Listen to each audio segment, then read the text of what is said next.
नमस्कार, आकाशम मराठी न्यूज मध्ये आपल्या सर्वांचं स्वागत आहे। 25 तारखेनंतर कुणाचंही ऐकणार नाही, सुरेश धसांकडे मसाजोगच्या ग्रामस्थांच्या 8 मागण्या।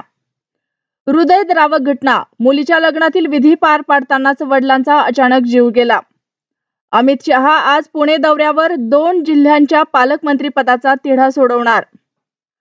डान्स डिनर मग मर्डर, आप नेत्याचं रचलं षडयंत्र, सुपारी देऊन पत्नीला संपवलं।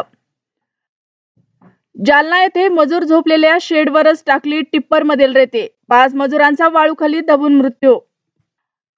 नाशिकमध्ये ब्रेक फेल झाल्याने राहुड घाटात 4-5 वाहनांचा विचित्र अपघात, 1 ठार। मुंबईत हाऊसिंग जिहाद मधून हिंदूंना अल्पमतात करण्याचा डाव, शिवसेना नेत्यांचा दावा। दादरमधील गेस्ट हाऊसवर क्राईम ब्रांचची धाड, 10 कोटी रुपयांचे अंमली पदार्थ जप्त, 2घांना अटक।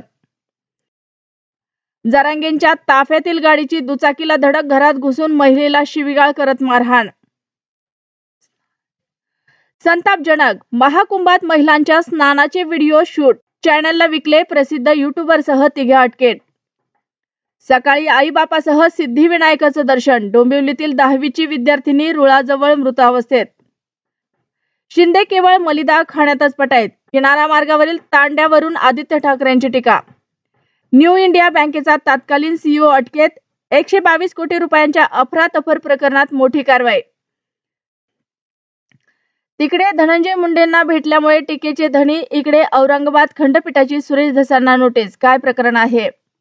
एकनाथ शिंदेंना जीवे मारण्याची धमकी देण्यामागचं धक्कादायक कारण समोर, आरोपीची कबुली। अशाच नवनवीन बातम्या पाहण्यासाठी आमच्या आकाशम मराठी या न्यूज चॅनलला सबस्क्राईब करा। बातमी आवडल्यास बातमीला लाईक आणि शेअर करा।